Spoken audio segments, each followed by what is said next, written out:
Judith Maria and welcome to SG Global News. From the cowardly act of intimidation by a local criminal who handed a bullet to the priest during Holy Mass to the Archdiocese of Philadelphia, launching missionary hubs aimed at bringing the faithful back to the church, we have many stories to cover.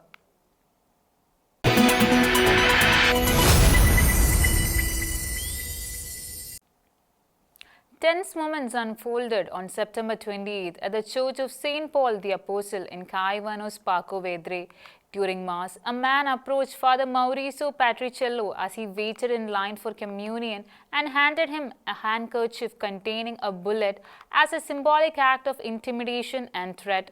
According to official reports, the man blended in with the faithful and upon reaching the altar, made the threatening gesture directly in front of the priest, who has long been a vocal opponent of organized crime.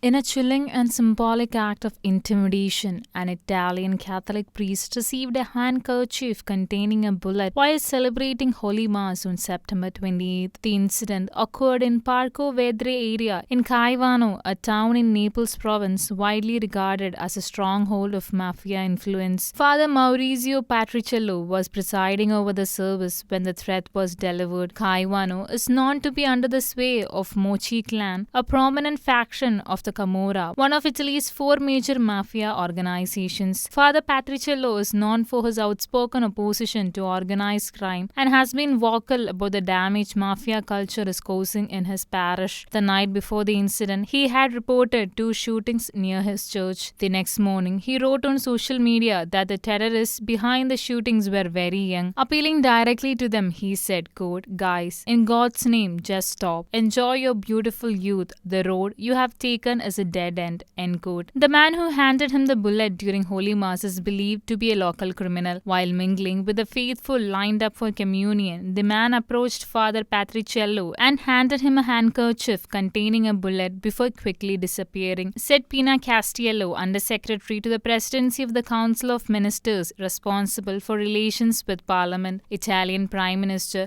Giorgia Meloni strongly condemned the incident, describing it as unacceptable. Having visited Father Patriciello at his parish the previous year, Meloni shared a photo of their meeting on social media. In her message, she expressed solidarity, stating, quote, "We stand with Father Patriciello and all those who refuse to bow to crime. The state is with you and we will never take a step back," end quote. She further noted that this cowardly and criminal act committed in the most sacred place and moment will not intimidate those like Father Patriciello who embody courage and dedication to the community and the rule of law. Additional patrols from the state police and carabinieri have been deployed to secure the city, and enhanced security measures have also been put in place for Father Patriciello. Meanwhile, the Provincial Committee for Public Order and Safety met to address the recent incidents in Parco Vedre, and a sweep of the area was ordered with targeted checks and searches.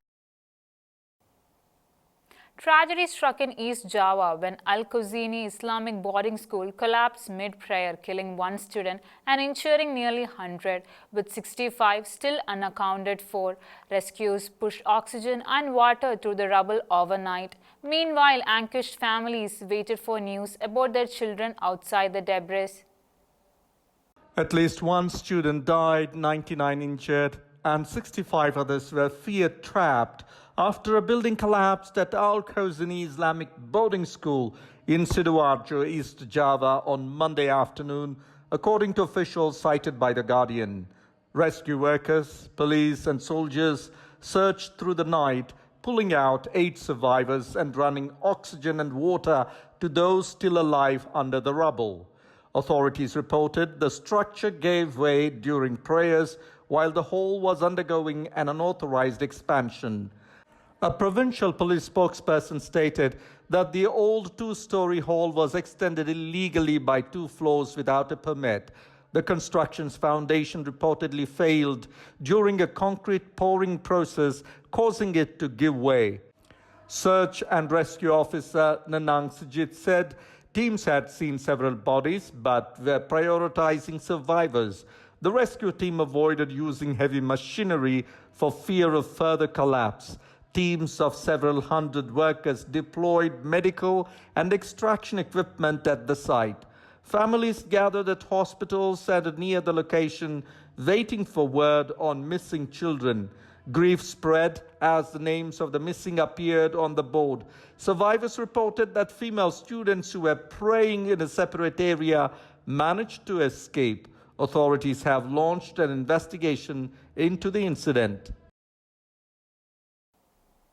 Saint Michael the Archangel's feast day has been officially added to Brazil's national calendar through a law signed by acting President Geraldo Alckmin and published in the official government gazette on September 25th.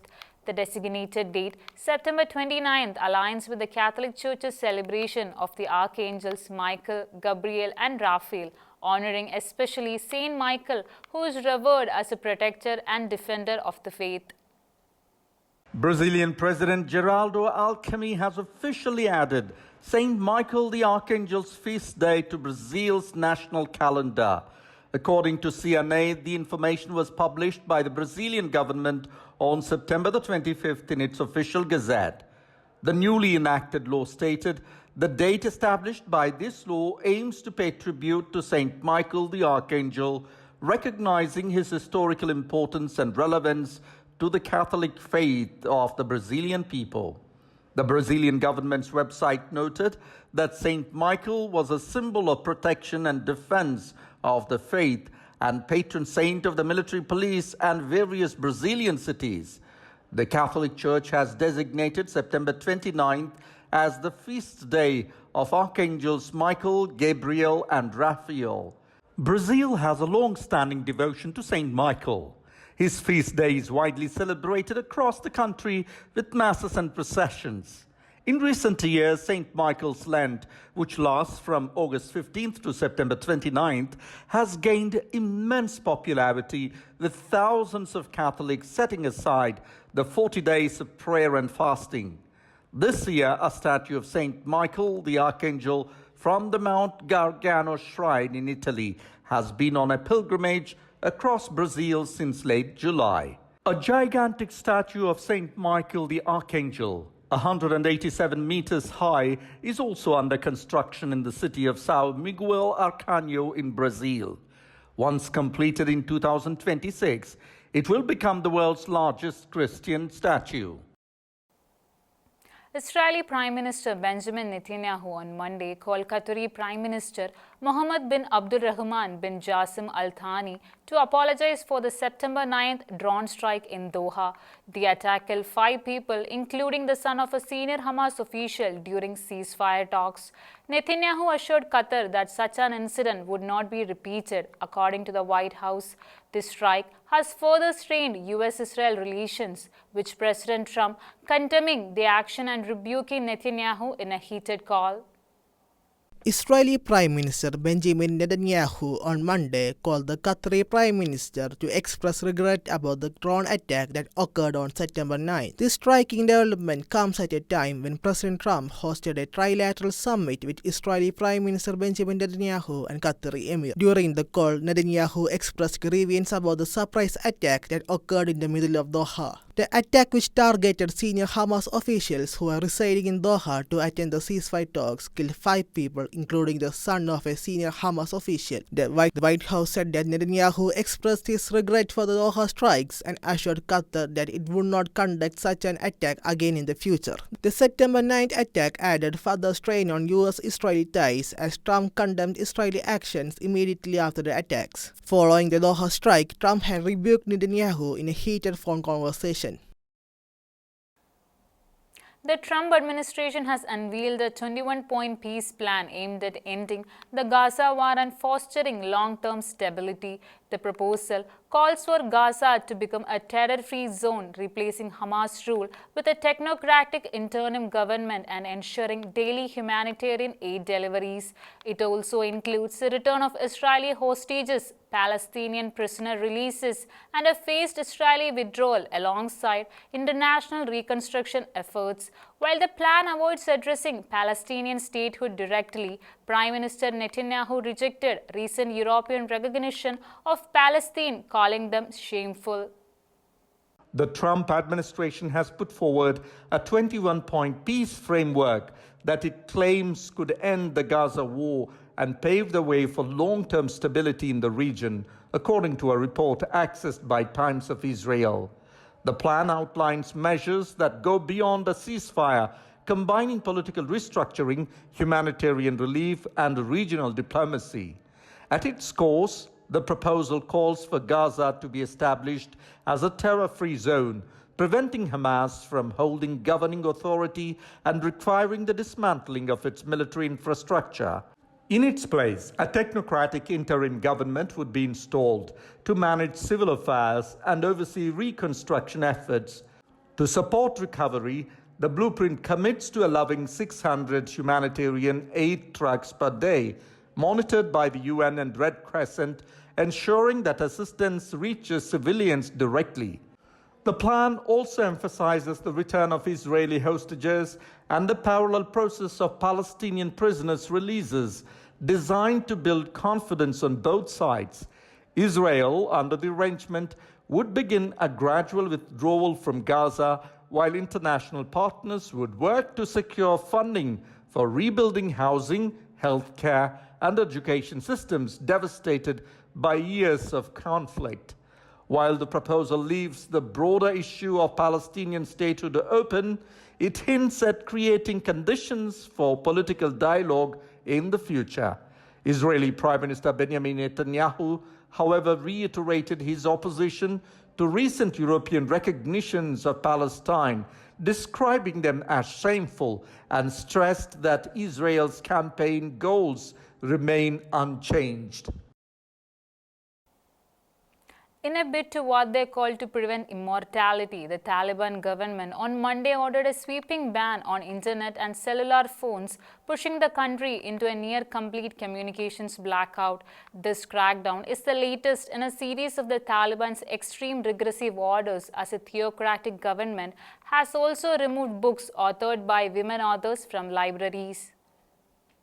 In a sweeping move, the Taliban government in Afghanistan has imposed an indefinite nationwide ban on internet and telecommunication services, citing the need to curb vice. The decision follows earlier shutdowns in provinces like Balkh, where fiber optic internet was already cut, severing homes, businesses, and government offices from high-speed connectivity. Monitoring groups NetBlocks confirmed the blackout, observing that national connectivity has plunged to just 14% of usual levels, evidence that the shutdown is intentional and systemic. Mobile internet and satellite television services have also been severely disrupted across multiple regions. A Taliban spokesperson informed the BBC that the communications blackout would remain until further notice. The ban's immediate effects are far-reaching. Flights in and out of Kabul have reportedly been disrupted, with several scheduled services cancelled. The Indian Express journalists and media agencies are facing isolation, and public voices within Afghanistan have been largely silenced. This marks the first exercise of the total national internet ban by the Taliban since their 2021 return to power. Though the regime has long been under scrutiny for curbing digital freedoms, as many Afghans already face limited access to online platforms, this latest step further deepens concerns about censorship, human rights, and the regime's control over information.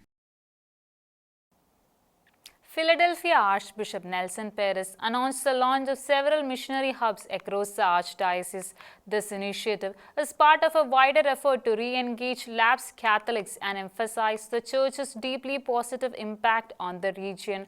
The announcement follows Archbishop Perez's unveiling earlier this year of a 10-year pastoral plan aimed at revitalizing church participation.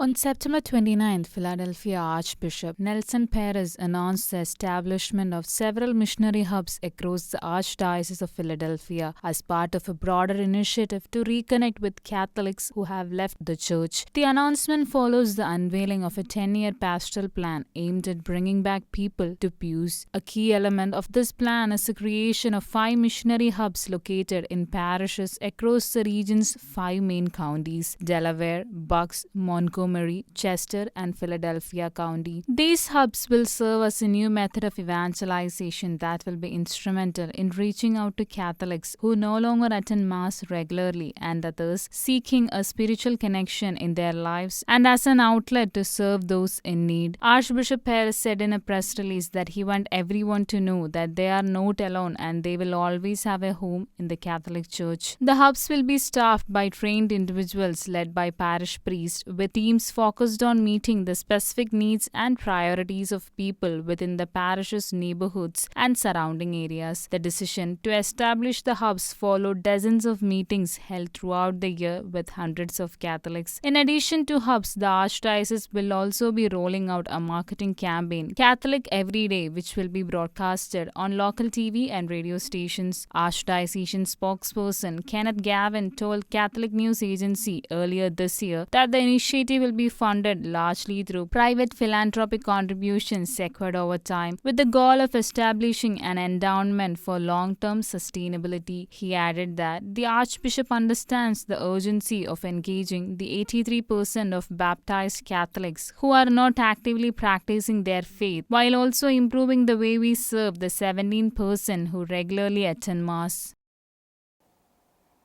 That's all for today. Until we meet again, God bless and thank you.